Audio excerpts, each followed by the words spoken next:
about 4 weeks ago. Rose, my housemate, she works at World Vision, and she told me this great story about this thing that recently happened at the Devotions. So, about 4 weeks ago, just after the Haitian appeal and the earthquake that ripped through Haiti,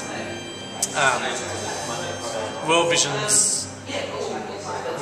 International CEO had come out to visit World Vision Australia. Now, World Vision is an international partnership, and I think it's larger than the UN in terms of the number of people that are employed around the world, in a pure partnership sense. So, World Vision Australia is just the national office of World Vision International, if you like, and World Vision International is kind of the small organising body that oversees all of the different World Visions around the world. So when the CEO of World Vision International comes to visit, it's a pretty big deal, and he's fairly new in the role. So he was sort of going on a bit of a world tour, to sort of go and touch space with all of these different countries. So because of what had just happened in Haiti, World Vision, when there's an emergency scramble, they go through what's called an emergency response, which is quite tough on the staff, and there's working weekends is expected and that sort of stuff, and they all love doing it, but of course it gets to a point where it exhausts you. So the CEO had come out, the World Vision International CEO had come out to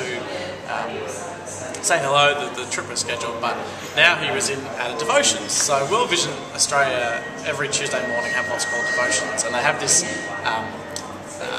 Devotions is World Vision Australia is a Christian organisation, so they have a weekly prayer and normally a service that's delivered by someone in the organisation with some sort of reference or relative or connection back to their philosophy or their theology. And normally, devotions get maybe 20 to 30 to 40 people along, probably a little bit more than that, but depends on the speaker. When Tim Costello speaks, the CEO, probably most of the organisation gets along and they have about 200 to 300 people in the room. Now the room is what makes a devotion is how you tell whether a devotion's big or not. In the room, they call it the airport lounge. It's a big room that's just spare space with a sort of a semi-stage on set up. But there's a floating wall that kind of runs along the right-hand side, and when someone big comes to talk, they take the floating wall out, and so you just get this feeling of just people everywhere, because it's just suddenly it becomes just this very big space where the very big space is filled with just people. So on this particular occasion, there was about 700 people in the room. So the World Vision International CEO is out to speak, and everyone, people have flown in from all around the country.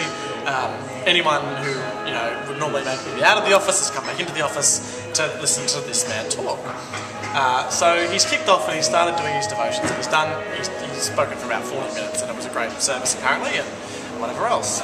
But then what normally happens in the devotion is someone will speak and give that talk for about 40 minutes, and then someone will give the prayer.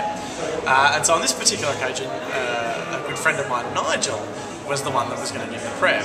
So he gets up to sort of speak, and he starts leading the prayer, and he says at about the 1 minute mark or 2 minute mark, as he's sort of getting into it, he says, "And Lord, I would like to pray for all the people of Tahiti for the current situation they're going through." And everyone's kind of stopped and said, this murmur that rolls through the crowd, because of course the disaster wasn't in Tahiti, it was in Haiti. And so the murmur is sort of building, and you can just see, apparently Tim Costello has kind of looked up from his bowed head and kind of gone, and sort of started, just being a bit shy, and everyone, all the sort of dignitaries up on the stage are kind of beginning to sort of just wonder whether they'd heard that correctly. Did this kid say Tahiti? What's going on? And there's this sort of disquiet and discomfort that sort of rolls through the crowd, which is packed to the rafters. And you can just sort of see the World Vision International CEO kind of just take his moment, just sort of, you could see that there was he had heard it as well. And so there's this kind of big moment that rolls through the crowd. And Nige doesn't miss a beat. Nige just continues going. He doesn't. It's not like he just doesn't even pick up that he said the wrong word. And that he's made this bit of a gaffe. And so he gets through, and he's into he's sort of beginning to wrap up his prayer, and he says, "And Lord, we ask that you please forgive and pray for those people that get Tahiti and Haiti confused." And the audience just laughs, and Tim Costello sort of laughs as well. Everyone sort of cracks up and has a bit of a everyone sort of laughs and goes, Nige, great, you've well recovered. Anyway, after the service, everyone's coming up to Nige going, did you plan that? What was going on? And Nige goes, yeah, I totally planned it.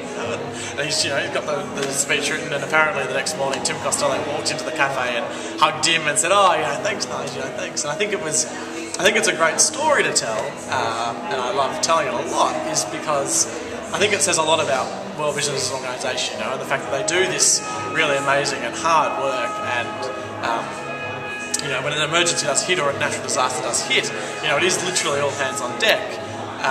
And yet they still battle with trying to tell people, the difference between Tahiti and Haiti, and that's a big thing of the way they work. I suppose that's why I'd like to share that story this morning.